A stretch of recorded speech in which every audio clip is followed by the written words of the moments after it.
بسم الله الرحمن الرحيم.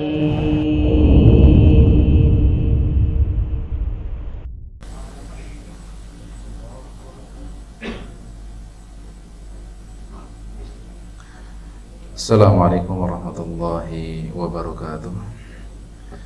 Bismillahirrahmanirrahim. Alhamdulillahi rabbil alamin. Wassalatu wassalamu ala sayyidil anbiya'i wal mursalin nabiyina Muhammadin wa ala alihi wa sahbihi wa man tabi'a hudahu ila yaumiddin. Ya ayyuhalladzina amanu taqullaha haqqa tuqatih wa la tamutunna illa wa antum muslimun. Ya ayyuhalladzina amanu taqullaha wa qulu qawlan sadida yuslih lakum a'malakum wa yaghfir lakum dhunubakum wa may yuti'illaha wa rasulahu faqad faza fawzan 'azima. Amma ba'd. Ma'asyiral muslimin, hadirin yang senantiasa dirahmati oleh Allah. Alhamdulillah, segala puji dan syukur kita panjatkan kepada Allah Subhanahu wa taala atas segenap karunia dan nikmat yang telah Allah Subhanahu wa taala anugerahkan kepada kita semua. Ma'asyiral muslimin, hadirin yang senantiasa dirahmati oleh Allah. Pada pertemuan yang telah lalu, kita telah selesai dari pembahasan seputar hal-hal atau perkara-perkara yang bisa membatalkan ibadah sholat seseorang. Maka di pembahasan yang berikutnya, di sini di pembahasan yang ke-8, al-mas'alatu at-taminatu ma yukrahu fi shalah. Hal-hal apa saja yang dimakruhkan untuk dikerjakan pada saat seseorang melakukan ibadah sholat.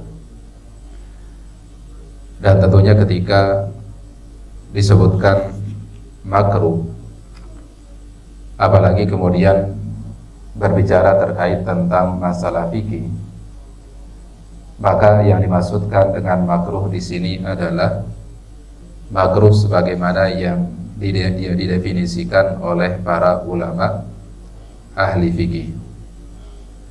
Karena makruh dalam istilah para ulama itu ada makruh yang dimaksudkan adalah perkara yang diharamkan sampai pada level haram, tapi ada juga makruh yang tidak sampai pada level haram. Maka di sini karena berbicara sekali lagi berkaitan tentang masalah fikih, maka yang dimaksudkan dengan makruh di sini adalah makruh sebagaimana yang didefinisikan oleh para ulama ahli fikih, yaitu ma yuthabu tarikuhu imtithalan wa la yu'aqabu fa'iluhu, yaitu sesuatu yang kalau ditinggalkan oleh seseorang maka dia akan mendapatkan kebaikan, akan mendapatkan pahala, dan kalau dilakukan maka tidak membuat seseorang jatuh ke dalam perbuatan dosa kepada Allah Azza wa Jalla. Atau dengan gambaran penjelasan ringannya, penjelasan sederhananya, makruh dalam istilah fikih itu adalah lawan dari kata sunnah. Sehingga tentunya kalau seseorang melakukan perkara-perkara ini di dalam ibadah sholatnya, maka tidak berdampak apapun bagi sholatnya. Sholatnya tetap sah, dan kalau kemudian dia lakukan juga tidak ada keharusan kewajiban baginya untuk melakukan sujud sahwi. Hanya saja apabila dia mengerjakannya, maka tentunya ini akan berpengaruh terhadap pahala yang didapatkan di dalam sholatnya. Maka di sini ada beberapa perkara yang akan disebutkan oleh penulis terkait tentang perkara-perkara yang dimakruhkan untuk dilakukan oleh seseorang pada saat sholat. Yukrahu fi sholatil umurit taliyah, dimakruhkan pada saat melakukan ibadah sholat melakukan beberapa perkara berikut ini.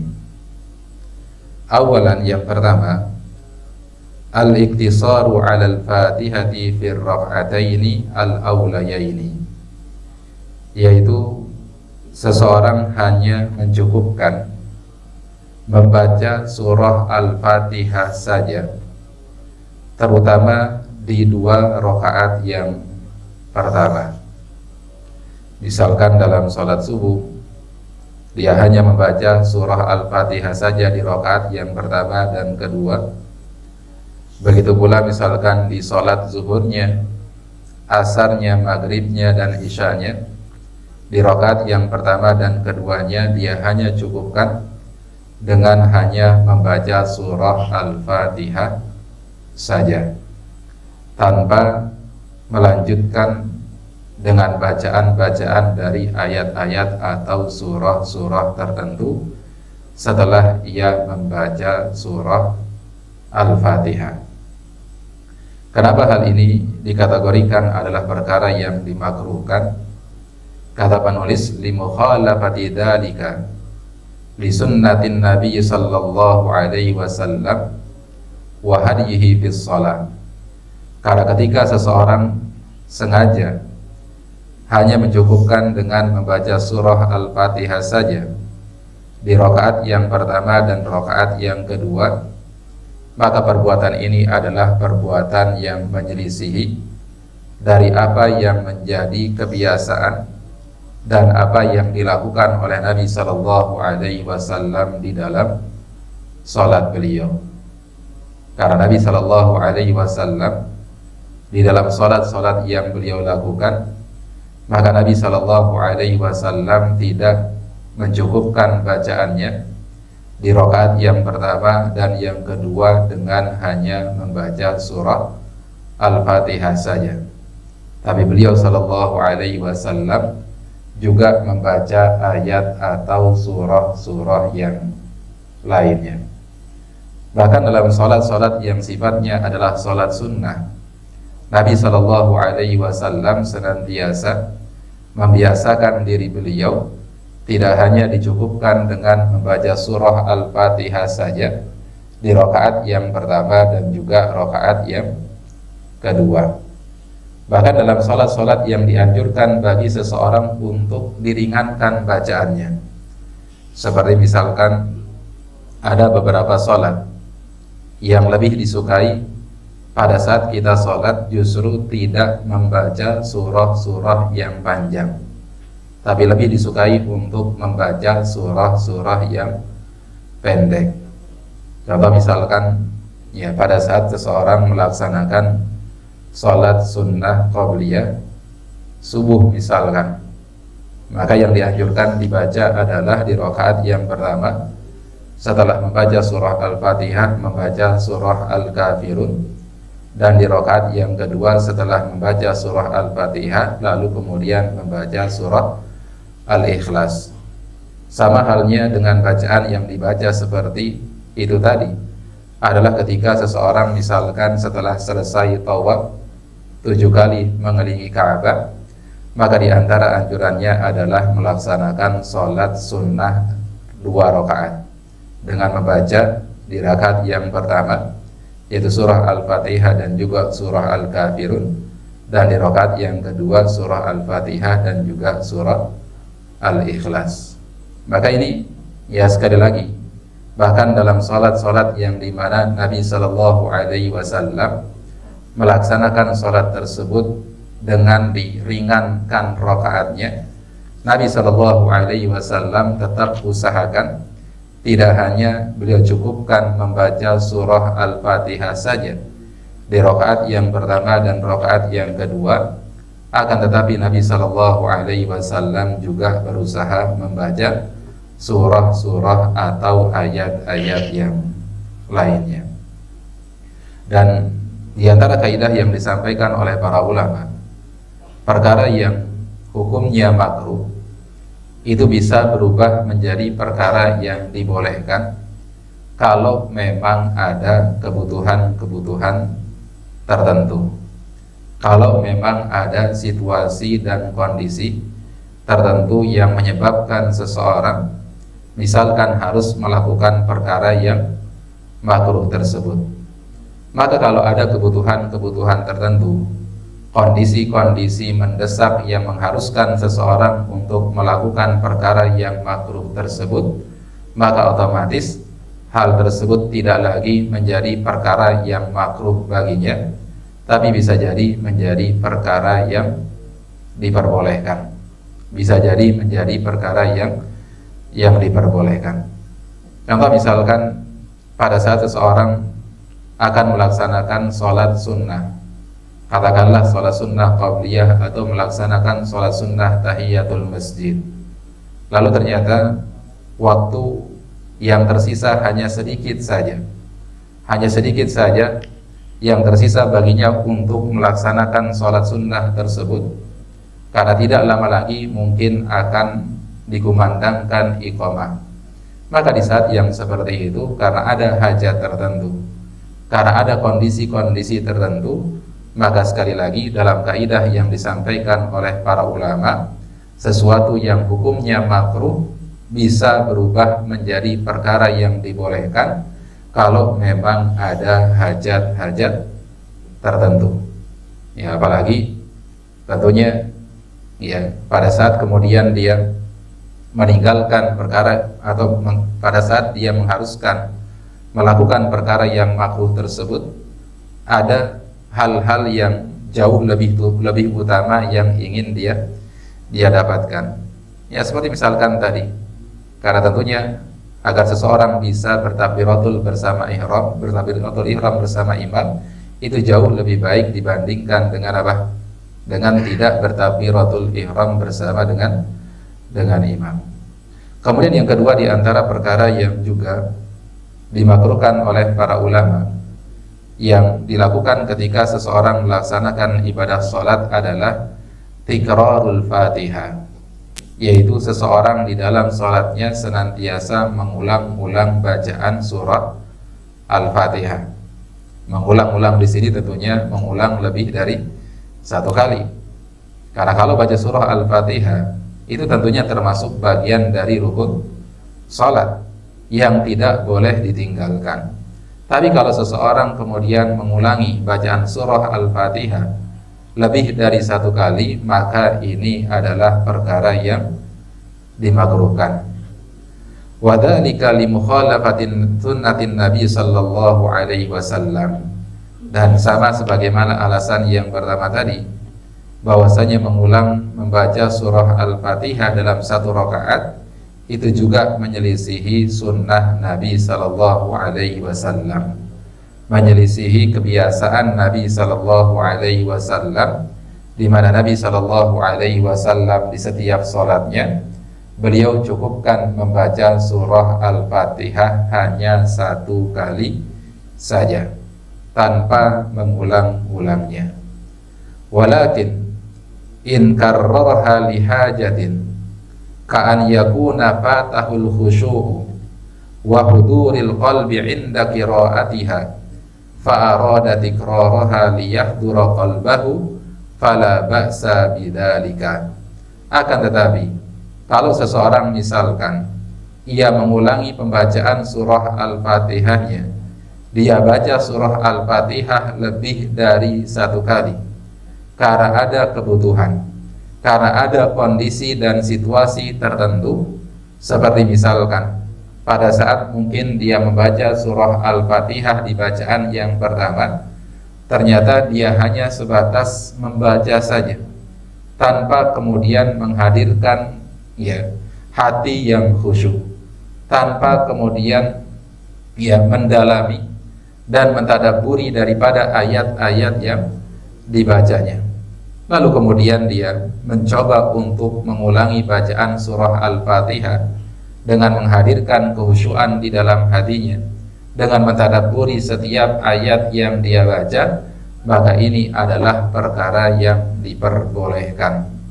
Lakin bisyarti alla yujabbiruhu dzalika ilal waswas, tapi dengan syarat jangan sampai pengulangan dia terkait tentang membaca surah Al-Fatihah tersebut justru akan menjerumuskan ia ke dalam penyakit was-was, ya, ke dalam penyakit was-was, ya. Dan ini was-was ini adalah penyakit, ya, yaitu seseorang yang kemudian merasa, ya, apa yang sudah dia lakukan sebelumnya, dia merasa bahwasanya belum dia lakukan sama sekali, pada akhirnya kemudian dia dia ulangi.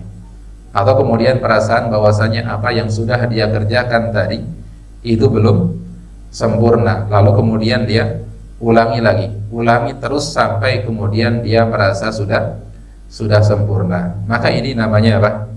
Namanya was-was. Dan ini adalah perkara yang dilarang, ya, dilakukan oleh seseorang dalam setiap ibadahnya kepada Allah Azza wa Jalla. Kemudian yang ketiga kata penulis, di antara perkara yang dimakruhkan untuk dilakukan oleh seseorang pada saat melaksanakan ibadah salat adalah yukrahul iltifatul yasir fis salati bila hajah. Dimakruhkan pada saat seseorang melaksanakan salat lalu kemudian dia menoleh, ya, ke kanan atau ke kiri, atau bahkan menoleh ke arah atas dengan, ya, tolehan yang ringan, ya, menoleh dengan tolehan yang ringan. Bila hajah, tapi kalau tidak ada kebutuhannya, ya, kalau tidak ada kebutuhannya maka hukumnya makruh. Artinya kalau misalkan ada orang sholat lalu kemudian pandangannya tidak ke arah tempat sujud, apakah sholatnya sah atau tidak? Maka dikatakan sholatnya tetap sah. Hanya saja dia telah melakukan perkara yang dimakruhkan dalam sholat.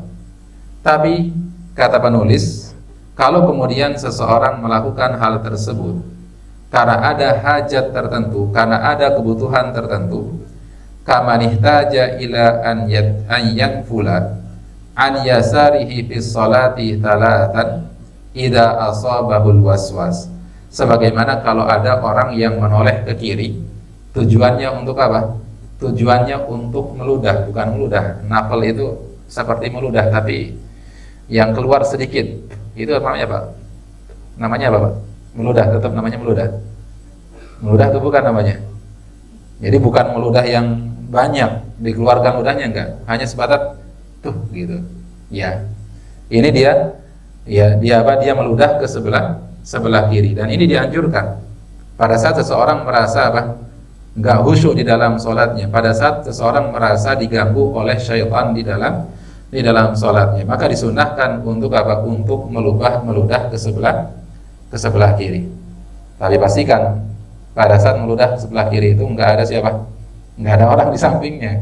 Jangan sampai kemudian meludah ke sebelah kiri ternyata yang diludahi oleh dirinya adalah siapa? Orang yang ada di sampingnya. Jangan sampai yang diludahi adalah orang lain. Ya, maka dalam kondisi yang seperti ini ada hajatnya, ada kebutuhannya, maka ini tidak dimakruhkan. Kemudian yang berikutnya kata penulis adalah di antara perkara yang masuk pengecualian adalah begitu pula kaman khafat ala sabiyha adhiya fasara taltafitu fis salati mulahadatan lahu. Sama seperti kalau misalkan ada seseorang yang sedang sholat dan mengharuskan dia untuk membiarkan anaknya yang masih kecil untuk bermain sendirian misalkan, maka kemudian sambil sholat dia perhatikan gerak-gerik anaknya yang masih kecil, maka mata orang tua yang sedang sholat sambil memperhatikan gerak-gerik anaknya yang masih kecil yang sedang bermain, ini bukan termasuk perkara yang dimakruhkan. Ya, bukan termasuk perkara yang dimakruhkan. Kenapa? Karena memang ada hajatnya. Ya, karena memang ada hajatnya. Sama seperti kalau orang sedang sholat, qadarullah misalkan lupa men-silent HP-nya, ya, lupa mematikan HP-nya, Lalu kemudian di pertengahan sholat ternyata ya terdengar bunyi dari handphonenya, ada orang yang telepon. Maka apa yang harus dia lakukan? Ya jangan dia biarkan teleponnya terus menerus bersuara. Dibolehkan baginya untuk untuk mematikan HP-nya. Dan ini juga termasuk bagian daripada iltifat, dan iltifatnya adalah iltifat yang yasir, iltifat yang sedikit, nolehnya sedikit, dan nolehnya juga karena ada kebutuhan. Ya, nolehnya karena ada kebutuhannya. Jadi kalau iltifatnya adalah iltifat yang yasir, iltifatnya adalah tolehan yang sedikit, yang ringan, maka ini hukumnya adalah makruh kalau tidak ada kebutuhan. Tapi kalau ada kebutuhan maka diperbolehkan. Wa hadza kulluhu fil iltifatil yasir. Amma idza iltafata asy-syakhsu bi kulliyatihi aw istadbara qiblah fa innahu tabtulu salatuhu idza kana dzalika bi ghairi udrin min syiddati khaufin wa nahwihi. Tapi kalau misalkan iltifatnya, menolehnya bukan menoleh yang ringan, tapi menoleh yang parah, bahkan bisa menyebabkan ia berpindah arah kiblat. Ya, berpindah arah kiblat, maka ini apa? Maka ini tidak diperbolehkan. Bahkan bisa menyebabkan sholat seseorang menjadi batal, kecuali kalau ada udzur-udzur tertentu. Ya, kecuali kalau ada udzur-udzur tertentu. Contohnya apa? Contohnya misalkan ada orang yang sholat di suatu tempat yang mana dia tidak tahu pasti di mana arah kiblatnya. Lalu kemudian dia berusaha untuk mencari di mana arah kiblatnya dengan menggunakan kompas dan lain sebagainya. Lalu kemudian dia meyakini misalkan arah kiblatnya arah sini. Lalu kemudian dia sholat mengarah kiblat sebagaimana yang kemudian dia yakini. Ternyata tidak lama setelah itu ternyata ada orang yang lewat di situ, dan orang ini paham mana arah kiblat yang benar. Lalu kemudian orang ini mengatakan bahwasanya kiblatnya bukan ke sana, tapi kiblatnya harusnya ke sana. Maka apa yang harus dilakukan oleh orang ini? Maka dibolehkan bagi orang ini untuk kemudian merubah posisinya tanpa harus kemudian mengulangi sholatnya dari awal lagi. Dan ini sebagaimana yang terjadi pada zaman Nabi Shallallahu Alaihi Wasallam, ketika kemudian di awal-awal syariat sholat, orang-orang kaum muslimin itu kemudian sholat menghadap Baitul Maqdis. Pada saat kemudian mereka melakukan sholat tertentu, maka turunlah firman Allah Azza wa Jalla yang memerintahkan kaum muslimin untuk memindahkan kiblat mereka ke Masjidil Haram. Maka dalam keadaan mereka sedang sholat, lalu kemudian mereka putar arah kiblatnya tanpa kemudian mereka membatalkan sholatnya ataupun mengulangi sholatnya dari awal. Ya, mengulangi sholatnya dari awal. Ya, maka kalau iltifatnya banyak, selama ada udhurnya maka tidak sampai membatalkan sholat. Tapi kalau kemudian tidak ada udhurnya, maka ini bisa menyebabkan sholat seseorang menjadi batal. Ya, tapi di sini yang dimakruhkan adalah iltifat yang yasir, iltifat yang ringan. Ya, hanya toleh sedikit saja. Dan Nabi pernah melakukan hal ini, yaitu ketika kemudian dalam sebuah peperangan, Nabi SAW mengutus sebagian sahabatnya untuk memata-matai musuhnya. Lalu kemudian Nabi SAW terus menunggu sahabat ini untuk kembali membawa berita kepada beliau. Saking lamanya menunggu sampai kemudian pada saat pelaksanaan sholat subuh, Nabi SAW pada saat itu sedang sholat subuh, sedangkan pandangan beliau itu tidak mengarah ke tempat sujud, tapi pandangan beliau justru mengarah ke celah-celah bukit, menunggu para sahabat yang tadi bertugas untuk mematai musuh kembali kepada Nabi Shallallahu Alaihi Wasallam. Jadi kalau iltifatnya adalah iltifat yang ringan, yang sedikit, yang kecil, yang yasir, maka kalau tidak ada kebutuhan hukumnya makruh, tapi kalau ada kebutuhan maka hukumnya tidak makruh. Kemudian yang keempat di antara perkara yang dimakruhkan untuk dilakukan pada saat seseorang melakukan ibadah sholat, yaitu taghmidul ainaini bis sholat, yaitu memejamkan mata ketika sholat. Ini hukumnya makruh, ya, artinya tidak sampai membatalkan sholat seseorang. Ya, kenapa ini makruh? Li'anna dzalika yushbihu fi'lal yahud. Karena beribadah dengan memejamkan mata itu sama seperti ibadahnya orang-orang Yahudi. Sedangkan Nabi SAW melarang kita menyerupai orang-orang ahli kitab, termasuk menyerupai orang-orang Yahudi. Akan tetapi kalau misalkan ada kebutuhan tertentu yang mengharuskan kita untuk memejamkan mata pada saat sholat, misalkan karena ada pandangan-pandangan yang bisa mengganggu kehusyuan kita di dalam sholat, maka diperbolehkan bagi seseorang untuk apa? Untuk memejamkan matanya, ya, pada saat sedang sholat.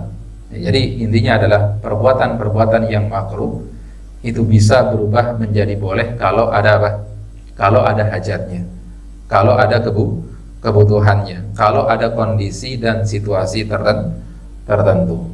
Kemudian ma'asyiral muslimin jamaah yang senantiasa dirahmati oleh Allah Azza wa Jalla, di antara perkara yang juga dimakruhkan untuk dilakukan pada saat seseorang melakukan ibadah salat adalah iftirashu ad-dira'aini bis sujud, yaitu apa namanya itu? Menjatuhkan, bukan, menempelkan, ya, menempelkan kedua tangan, ya, kemana? Ke lantai pada saat apa? Pada saat sujud. Jadi tidak diangkat ini, ya, namanya apa? Dari sini pergelangan tangan sampai sini namanya apa? Lengan. Bukan ini ya, lengan ya. Yang mana namanya lengan? Ya pokoknya inilah. Ya, idealnya kalau orang sujud, ini yang napak ke lantai, ke tempat sujud hanya telapak tangannya saja. Adapun pergelangan tangan ke atas itu diangkat. Yang sujud yang benar seperti itu. Tapi kalau ada orang yang sujud kemudian seluruh tangannya menempel ke lantai, maka ini adalah perbuatan yang dimakruhkan. Ya, dimakruhkan. Ya, meskipun tidak sampai membatalkan sholat seseorang. Dan ini berlaku baik bagi laki-laki maupun perempuan. Tetap perempuan itu ketika sujud sambil ngangkat lengannya, bukan kemudian dengan ditempelkan. Kenapa Nabi SAW melarang hal ini? Disebutkan dalam sebuah hadis, Nabi katakan, i'tadilu fis sujud. Hendaklah kalian lurus dalam mengerjakan sujud. Wala yabsutu ahadukum dira'aihi imbisatal kalbi. Janganlah salah seorang ketika di antara kalian pada saat sujud dia tempelkan kedua lengannya ke lantai sebagaimana, ya, anjing juga menempelkan apa? Lengannya ke lantai. Ya, biar enggak menyerupai perbuatan apa? Perbuatan anjing. Ya, ini yang dilarang oleh Nabi SAW. Tapi sekali lagi larangan di sini namanya karahatut tanzih, tidak sampai haram. Ya, tidak sampai apa? Haram, tapi hanya sebatas makruh saja. Ya, hanya sebatas makruh saja. Baik, ini yang bisa disampaikan pada kesempatan siang hari ini. Sampai di poin yang kelima. Masih ada sekitar 8 poin lagi, karena di sini beliau menyebutkan sekitar 13 perkara yang dimakruhkan untuk dilakukan oleh seseorang pada saat melaksanakan ibadah sholat. Nah, sampai sini ada pertanyaan? Nah, betul.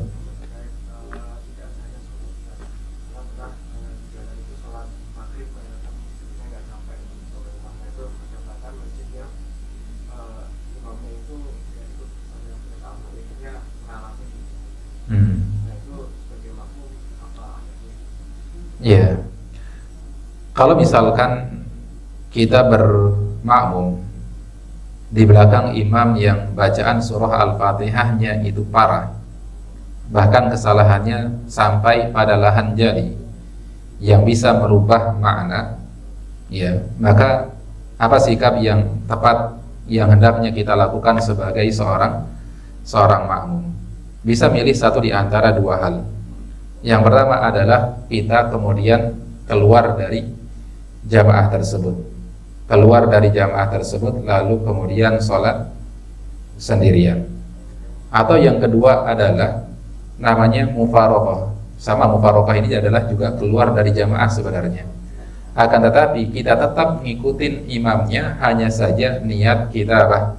Niat kita adalah sholat sendirian. Jadi terlihatnya kita jamaah padahal kita niatnya sholat sendirian. Ya, bisa ya dengan mengambil salah satu di antara dua tindakan tadi. Hanya saja kadang-kadang biar orangnya ngeh. Ya, kenapa kemudian kita milih untuk keluar dari jamaah? Kadang-kadang kalau kita ikut sholat niatnya jamaah saja, orangnya nggak ngeh apa? Nggak ngeh kalau kemudian apa? Kita melakukan hal tersebut sebagai bentuk apa namanya protes kita, tanda kutip protes kita terkait tentang apa kelayakan dari imamnya. Ya, maka ya sekali lagi bisa melakukan salah satu di antara dua hal tersebut. Ya, wallahu a'lam. Baik.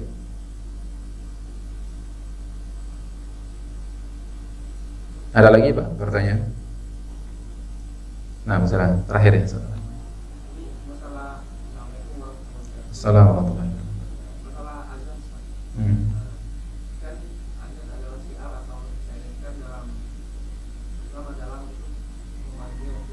Iya.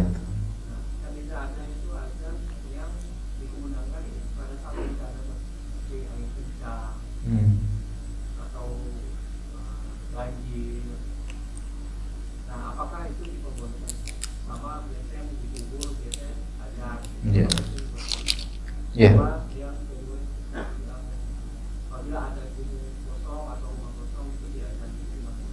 Iya. Terkait tentang syariat adzan. Iya. Disebut adzan karena memang salah satu di antara fungsinya adalah untuk memanggil orang melaksanakan sholat. Makanya salah satu di antara lafal yang ada dalam adzan itu adalah hayya 'alas sholat. Ajakan untuk apa? Untuk sholat.